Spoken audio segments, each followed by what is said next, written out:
성경 말씀 사도행전 4장 10절부터 12절까지 말씀 우리 교독하면서 함께 보도록 하겠습니다. 너희와 모든 이스라엘 백성들은 알라. 너희가 십자가에 못 박고 하나님의 죽은 자 가운데서 살리신 나사렛 예수 그리스도의 이름으로 이 사람이 건강하게 되어 너희 앞에 섰느니라. 이 예수는 너희 건축자들의 버림돌로서 모든 모형을 되었느니라. 함께 있습니다.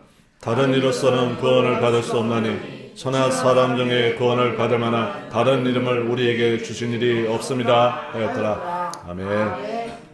부활의 아침입니다. 부활의 기쁨과 권능이 우리 은혜하나교회에 속한 모든 권속들에게 충만하시길 주의 이름으로 축원드립니다. 아멘. 부활절을 맞이하여 사도들이 전하는 부활을 중심적인 메시지로 보려고 합니다. 예수 그리스도가 부활하셔서 승천하신 이후에 이 땅에 남아있는 사도들의 주된 복음의 전달 내용들은 십자가와 부활이었습니다. 그리고 이 십자가와 부활의 내용들의 설교를 통하여 예루살렘 교회가 탄생하고 부흥하고 그리고 그 가운데서 하나님께서 어떻게 역사하셨는가가 사도행전 초반에 2장서부터 지금 나오고 있습니다.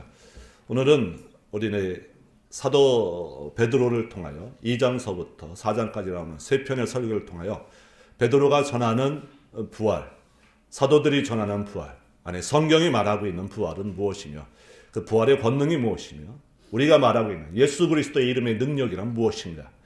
이 부활절을 맞이하여 우리가 살아나신 부활하신 예수 그리스도의 이름의 능력을 바라보면서 우리가 십자가의 능력, 예수 이름의 능력을 회복하시기를 주의 이름으로 기원드립니다. 아멘. 베드로가 전하는 부활의 능력은 성령의 강림으로부터 시작하고 있습니다. 사도행전 2장에 나오는 베드로의 설교는 오순절 성령 강림을 인하여 그들이 새 술에 취하여 밖으로 나가요. 하나님이 부어주신 방언으로 하나님의 말씀을 전하면서 이 역사가 이루어지고 있습니다. 예루살렘 거민들이 그들이 취하였다고 반문할 때 베드로는 이들이 취한 것이 아니라 하나님께서 예전에 선지자를 통하여 말씀하신 바 유해를 통하여 너희에게 약속하신 그 성령이 우리에게 임하였다라고 선포합니다.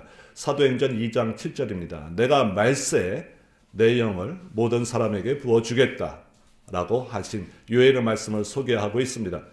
너희 자녀들은 예언할 것이요 너희 젊은이들은 환상을 보며 너희 늙은이들은 꿈을 꾸리라 라는 유해의 선지자를 통한 성령 강림을 말씀하시면서 중요한 단어가 있습니다.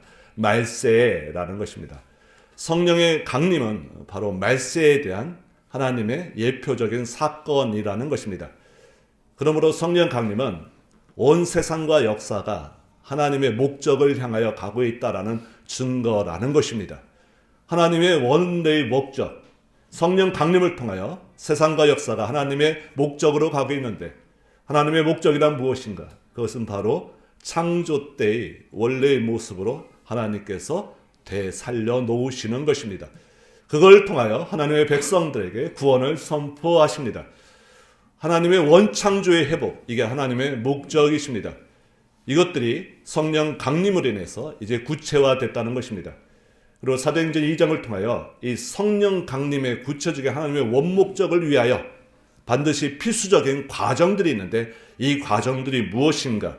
우리 성경을 좀 찾아보도록 합니다. 2장 23절입니다. 사도행전 2장 23절. 그가 하나님께서 정하신 뜻과 미리 아신 대로 내준 바 되었거늘 너희가 법 없는 자들의 손을 빌려 못 박아 죽였으나. 성령 강림이 하나님의 말세 원창조의 회복의 증거라는 것에 있어서 반드시 필요한 과정은 무엇인가?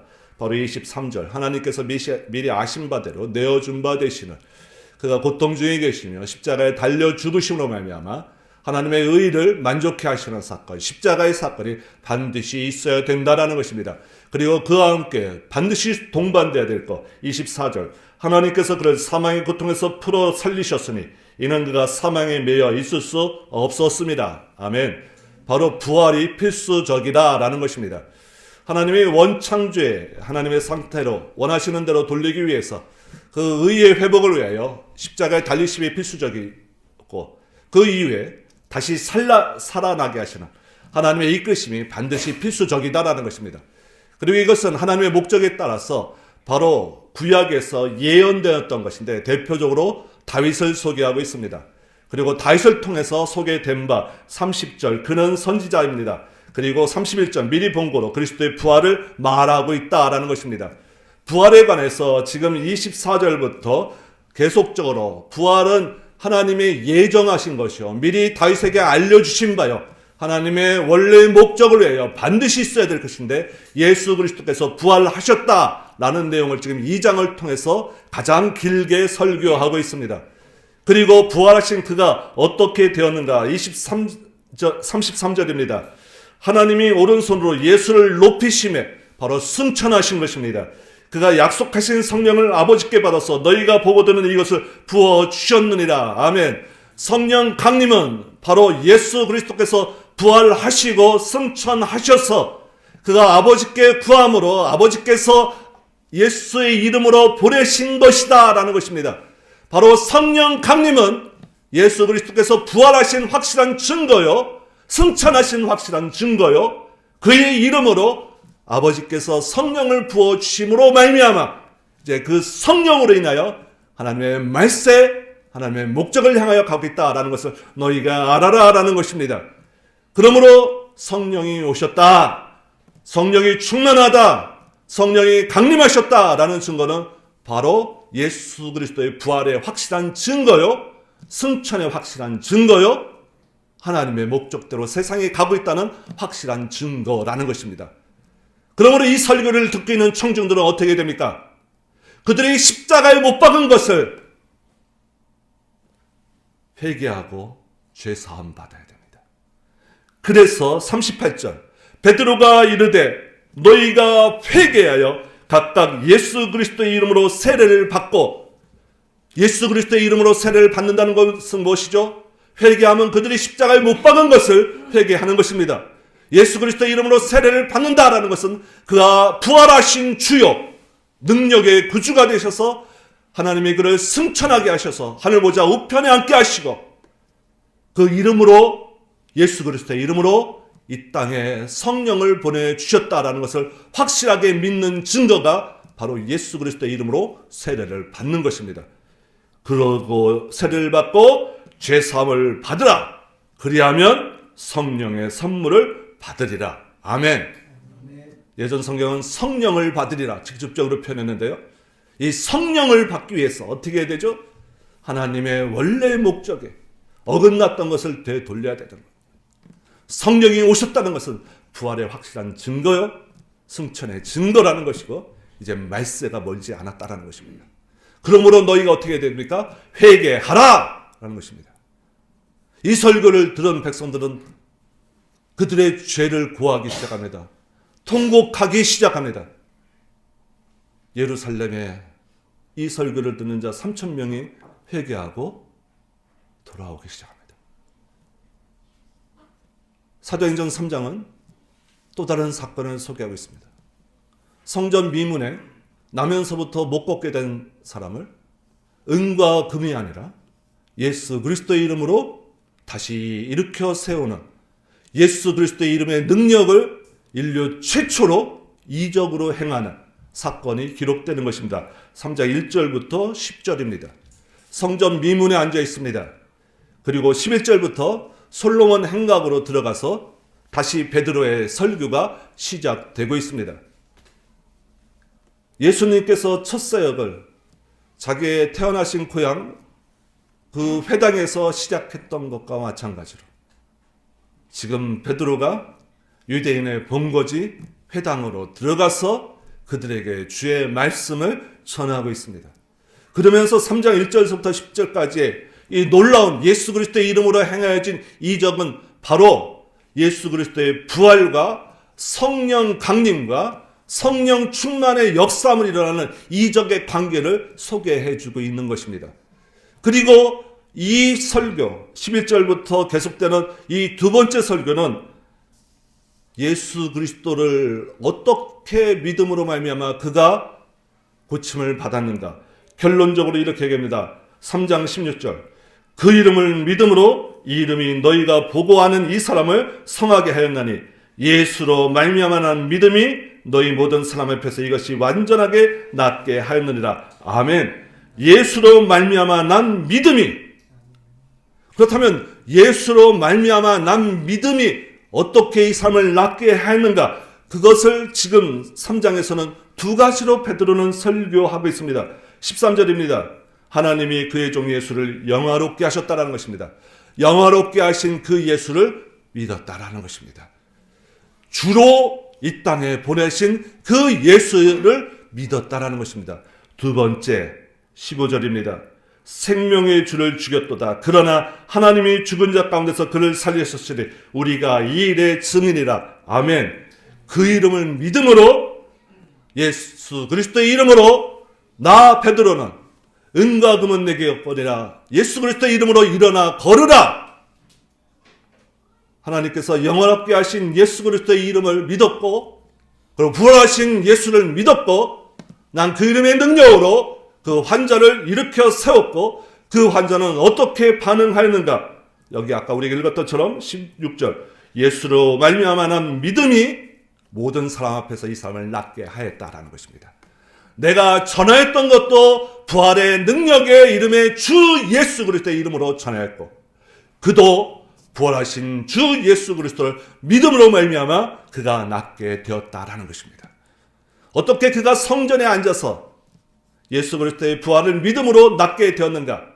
이론적으로는 설명할 수 없습니다. 그러나 베드로가 그에게 내민 손 가운데, 성령의 역사의 충만한 가운데, 부활의 능력이 그 손을 잡음으로 말미암아 이전까지는 은금을 주던 손들이었습니다. 그 돈을 받던 손이었습니다. 그러나 그 은금이 그를 살리지 못했습니다. 그러나 은금이 아니라 예수 그리스도의 이름으로 내민 손 앞에 그가 기꺼이 그 손을 잡을 때 부활의 능력의 그 권능이 베드로를 통하여 그에게 역사하였다라는 것입니다. 이것이 바로 무엇이죠? 성령께서 그를 감화 감동시키신 것입니다.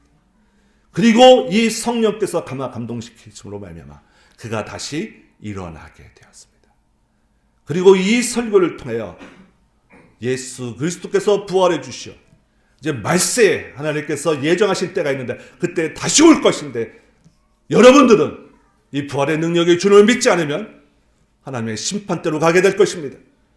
이제 하나님께서는 구약에서 여러분의 삶을 통하여, 여러분의 역사를 통하여 우리의 조상들에게 역사하셨는데, 이제는 예수 그리스도를 통하여 역사하시는 분이십니다. 이게 3장의 솔로몬 행각에서 설교하고 있는 내용의 핵심입니다. 이전에 계셨던 하나님께서 이제는 누구를 통해서 역사하신다고요? 예수 그리스도를 통해서 역사하시고 계십니다. 중심된 메시지는 무엇입니까? 하나님은 살아계십니다. 그 살아계신 하나님이 이전에는 우리 조상들에게 역사하셨는데, 직접 나타나시고 선지자를 통하여 역사하셨는데, 이제는 예수 그리스도를 통하여, 예수 그리스도의 이름을 통하여, 예수 그리스도의 이름을 통하여 주시는 성령을 통하여 그 하나 살아계신 하나님을 나타내십니다. 이게 3장의 설교의 핵심입니다. 그 살아계신 하나님이 여러분을 아직도 사랑하고 계십니다. 회개하시고 예수 그리스도를 믿음으로 하나님께 다시 돌아오셔야 됩니다. 이 설교를 듣는 사람들이 첫 번째 설교, 예루살렘 도시에서 했던 설교보다 더 많은 사람 5,000명이 설복하고 하나님 앞에 엎드리고 나오기 시작합니다. 큰일 났습니다. 이제 예루살렘의 지도자들이 큰일 났습니다. 더군다나 부활을 믿지 않는 자들은, 이거는 말도 안 되는 사실들이 지금 세상에 유포되고 있습니다. 그래서 긴급하게 회의를 하기 시작합니다. 공의회가 모입니다. 그게 4장 5절과 6절입니다. 4장 5절, 이틀날 관리들과 장로들과 서기관들이 예루살렘에 모이는데 대제사장 그리고 대제사장의 문종이 다 참여합니다. 그리고 나서 너희들이 7절, 너희가 무슨 권세와 누구의 이름으로 이 일을 행하였느냐 라고 묻습니다. 그때 베드로의 대답은 9절서부터 이제 8절서부터 시작되고 있죠. 9절부터 읽으면, 만일 병자에게 행한 착한 일에 대해 이 사람이 어떻게 구원을 받았느냐고 오늘 우리에게 질문한다면 하고 시작됩니다. 병자가 받은 구원은 뭐죠? 그가 다시 일어나는 것입니다. 삶에 아무런 희망이 없던, 은금을 얻어서 겨우 삶을 연명했던 자가 이제는 자리에서 일어나서 예수 그리스도의 이름의 능력으로 일어나서 이제 그 받기만 했던 은금을 그가 실제적으로 취할 수 있고 얻을 수 있는 새로운 삶이 열려 있습니다. 아무런 소망이 없던 자가 이제는 새로운 꿈을 꾸기 시작합니다. 앞날을 예언하며 말하기 시작합니다. 새로운 환상 가운데 들어가기 시작합니다. 이 자에게 임한 게 바로 성령 충만이죠. 아까 2장 17절에 봤다. 그가 바로 구원받은 자입니다. 그러니까 여기서 9절에서 말하고 있는 구원은 우리가 쉽게 하늘나라 가는 구원이 아니라 성령으로 말미암는 새 삶, 환상을 보며 꿈을 꾸며 앞날을 예언하게 되는 하나님의 성령 충만을 하여 새로운 삶으로 들어가게 되는 결국은 하늘나라 백성이 되는 그런 구원을 말하고 있습니다. 그때 10절서부터 이렇게 구원 얻은 바 이렇게 된 것은 어떤 이유 때문인가 또 한번 말하고 있죠. 너희가 십자가에 못 박고 하나님이 죽은 자 가운데 살리신 나사렛 예수 그리스도의 이름으로 이 사람이 건강하게 되었느니라. 아멘. 역시 두 가지를 말하고 있죠. 십자가에 죽으신 예수 그리스도, 하나님의 의를 충만하게 만족시키시기 위하여 우리의 죄를 담당하신 예수 그리스도, 그와 함께 죽은 자 가운데서 다시 살라신 예수 그리스도의 이름의 능력이 그를 일으켜 세웠다라는 것입니다. 하나님께서 그에게 역사하십니다. 십자가와 부활의 능력으로 그를 살리셨다라는 것입니다. 암진병의 구원이 이렇다면 우리의 구원은 어떤 것인가? 바로 12절. 다른 이로서는 구원을 받을 수 없나니 천하 사람 중에 구원을 받을 만한 다른 이름을 우리에게 주신 일이 없음이니라. 아멘. 예수 그리스도 이름으로 우리가 구원받을 수 있고 새로운 하나님의 삶 속으로 원창조의 하나님의 목적을 향하여 하나님의 사람으로 동참하게 되는 하나님의 사랑의 증거가 바로 우리가 된다라는 사실입니다. 그때 반드시 필수적인 요소가 있다라는 것입니다. 그것이 무엇이냐? 11절. 이 예수는 너희 건축자들의 버린 돌로서 집 모퉁이의 머릿돌이 되었느니라 라는 것입니다. 건축자들의 버린 돌. 건축을 할 때 돌을 지어서 돌을 쌓아서 건물을 짓던 이 시대를 반영하고 있습니다. 건축자들이 버렸다라는 것은 아무 쓸모가 없는 돌입니다. 그러나 그것이 집 모퉁이의 머릿돌. 우리 시대로 얘기하면 우리 옛날에 집을 지을 때 석가래, 대들보 이런 개념으로 보면 좋습니다. 이 시대의 집 모퉁이의 머릿돌로부터 시작돼서 거기서부터 건축이 일어나기 시작합니다. 가장 중요한 돌이라는 것입니다. 건축자들은 버린 돌이었습니다. 그러나 하나님께서는 그를 집 모퉁이의 머릿돌이 되게 하셨다라는 것입니다. 예수 그리스도께서 우리에게 구원의 주로서 천하인간의 다른 이름을 주신 이름이 없는데 구원의 능력의 주시로서 우리에게 역사하시는데 반드시 있어야 되는 것이 뭐였죠? 십자가의 죽으심과 부활이라는 것입니다.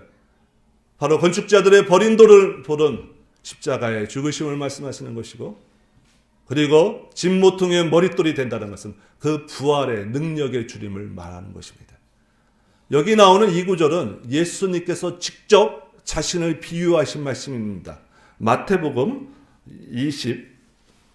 21장으로 가봅니다. 21장 42절. 예수께서 이르시되 너희가 성경에 건축자들이 버린 돌이 모퉁이의 머릿돌이 되었나니 이것은 주로 말미암아 된 것이요 우리 눈에 기이하도다 하며 읽어본 일이 없느냐. 자신을 이 성경에 말씀하신 이 건축자들의 버린 돌이 집 모퉁이의 머릿돌이 되게 하시는 하나님의 일하심의 증거로서 말하고 있습니다. 여기서 볼 때 우리가 가장 주목해야 될 것은 무엇이냐? 자신의 박해를 지금 비유합니다. 그것과 더불어서 집 모퉁이의 머릿돌이 되게 하시는 부활의 능력의 주님과 그리고 승천의 주님도 함께 말씀하십니다. 그런데 이때 이 비유가 어떻게 시작되느냐? 34절 보십시오. 열매 거둘 때가 가까우매 그 열매를 받으려고 자기 종들을 농부들에게 보내니 이 비유로부터 포도원 농부의 비유가 시작되고 있습니다. 이때 열매를 거둘 때가 가깝다라고 합니다. 이건 분명 뭘 얘기하는 것이요? 바로 말세를 얘기하는 것입니다. 바로 예수님도 이런 부활의 능력과 권세가 어느 때의 증거라고 말씀하시죠? 말세의 증거라고 말씀하신다라는 것입니다. 말세의 증거로서 부활이 우리에게 역사하였다라는 것입니다. 부활을 얘기할 때마다 우리가 놓치지 말아야 되는 것은 그 권능과 그 이름의 능력이 우리와 함께 역사한다는 사실입니다. 그게 누구와 함께 역사하죠? 성령 충만과 함께 역사합니다. 아까 우리가 봤듯이 성령께서 임하신다는 것은 역시 마지막 날에 마지막 때 말세의 징조였습니다. 예수님도 이런 사건이 일어난다는 것은 열매 거둘 때가 가까웠다는 말세의 징조라는 것입니다. 자, 그렇다면 이 성경이 말씀하신 바 원래 말씀하신 때 그것은 뭘 말하고 있느냐를 봐야겠죠? 시편으로 가봅니다. 시편 118편입니다. 118편 22절입니다. 건축자가 버린 돌이 진모통의 머릿돌이 되나니 이는 여호와께서 행하신 것이요 우리 눈에 기이한 바로다. 아멘. 바로 시편에서 예언한 말씀을 바로 예수 그리스도 자신에게 적용시키시고 있고 이것을 베드로가 다시 말하고 있는 것입니다. 시편 118편은 5절서부터 21절까지 구원을 체험한 자가 그것을 하나님 앞에 찬양함으로 간증과 찬양하는 내용입니다. 바로 구원을 받은 자가 하나님 앞에서 찬양함으로 하나님을 영화롭게 하는 것이 시편 118편입니다. 그때 24절을 보십시오. 이날은 여호와께서 정하신 날이라 라는 것입니다. 여호와께서 정하신 날. 바로 어떤 날일까요? 지금까지 우리가 봤던 마지막 때죠. 여호와께서 정하신 마지막 때 구원받은 백성들이 어떻게 한다고요? 부활의 능력의 주님을 찬양하게 된다고요. 오늘 부활하신 능력의 주님을 여러분들은 믿으십니까? 이것은 바로 말세에 하나님의 구원을 확증하여 체험한 자들만이 누릴 수 있는 하나님의 은혜의 축복이라는 것입니다. 우리가 부활절을 매년 맞습니다. 그때마다 우리 앞에서 확인되는 바는 무엇이냐? 이제 말세라는 것입니다. 그리고 그 말세에 우리가 하나님 앞에서 구원받은 자로서 그리고 하나님을 영화롭게 높이는 자로서 그 하늘나라 백성으로서 주님 앞에 서 있다라는 것들이 다시 확인되는 장소인 것입니다. 그리하여 부활의 능력의 주님은 바로 우리에게 말세 하나님 나라가 가까웠으니 깨어 경성하며 경고하며 흔들리지 말 것을 우리에게 당부하는 날이시기도 합니다. 진모퉁이가 머릿돌이 되기 위해서는 버림받는 과정, 버림받은 돌이 되는 과정이 필수적입니다. 부활이라는 것은 바로 죽음을 전제로 합니다. 우리에게 부활의 능력을 맛본다는 것은 우리도 마찬가지로 십자가의 고난 가운데 십자가의 피 흘림 가운데 동참한다라는 것입니다.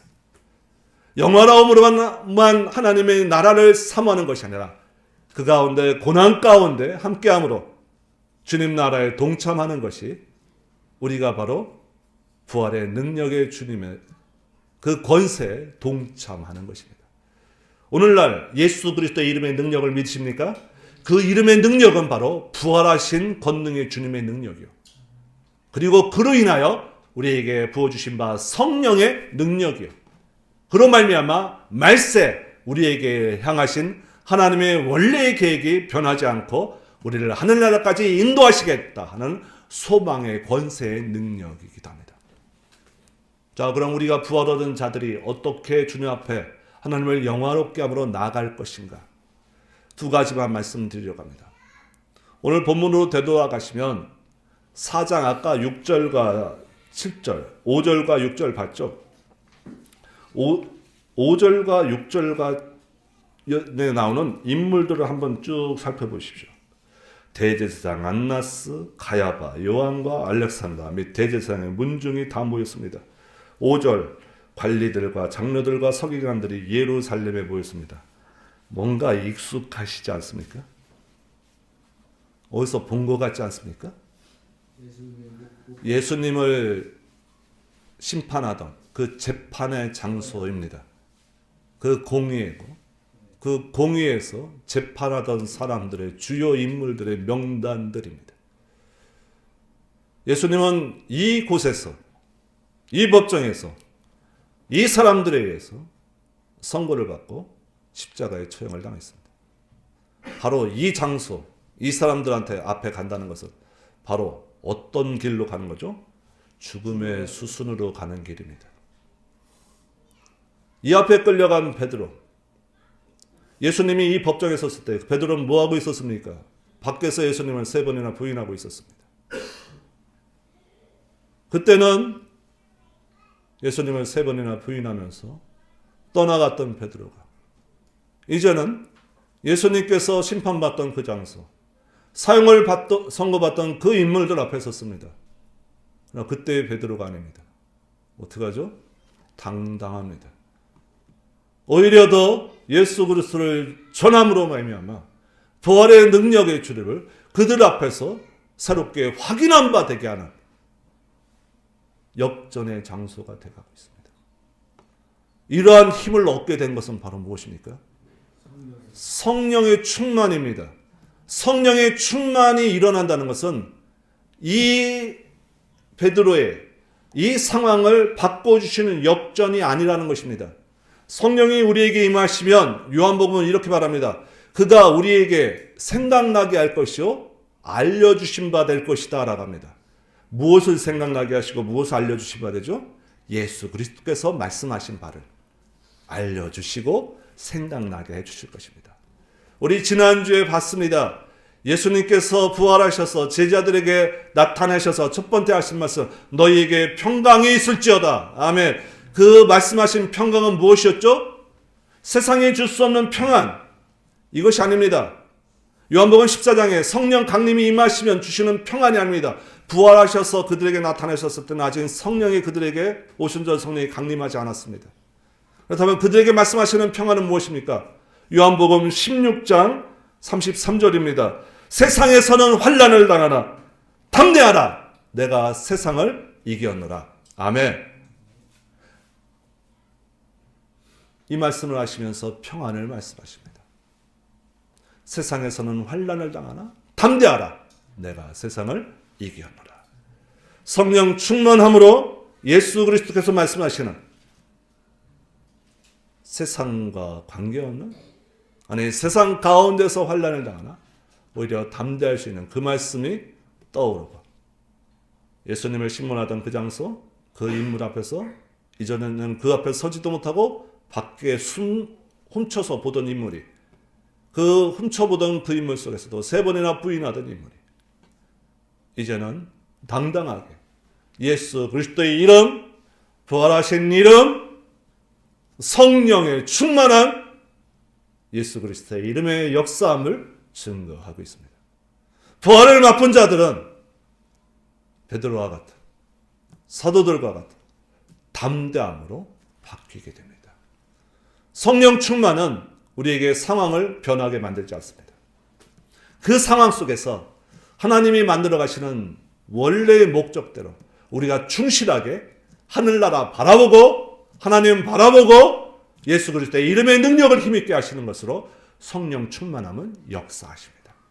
그리하여 매일매일 여러분들이 성령 충만함으로 나가고 있다는 사실을 확인하시기 바랍니다. 그리고 세상에서 환난을 당하나 담대하라. 내가 세상을 이겨노라. 라는 예수 그리스도의 평안의 말씀을 늘 기억하시길 주의 이름으로 부탁드립니다. 아멘. 두 번째, 지금 설교의 주인공은 누구죠? 베드로입니다. 베드로는 이 설교뿐만 아니라 나중에 성경도 지었죠. 그러고 말미암아 우리가 하나님의 원래의 창조의 목적으로, 원창조의 목적으로 간다라는 것은 우리가 하나님의 뭐가 된다는 거죠? 하나님의 소유된 백성, 거룩한 제사장, 그의 나라가 된다는 것입니다. 그렇게 됐을 때 우리가 하나님 나라에 속한 자로서 끝나는 것이 아니라 우리에게 부탁하고 있는 말이 있죠. 베드로전서 2장 9절 말씀입니다. 자, 함께 있습니다. 자, 시작. 그러나 너희는 택하신 족속이요 왕같은 제사장들이요 거룩한 나라요 그의 소유가 된 백성이니 이는 너희를 어두운 데서 불러내어 그의 긴 밑에 들어가신 이의 아름다운 덕을 선포하게 하려 하십니다. 아멘.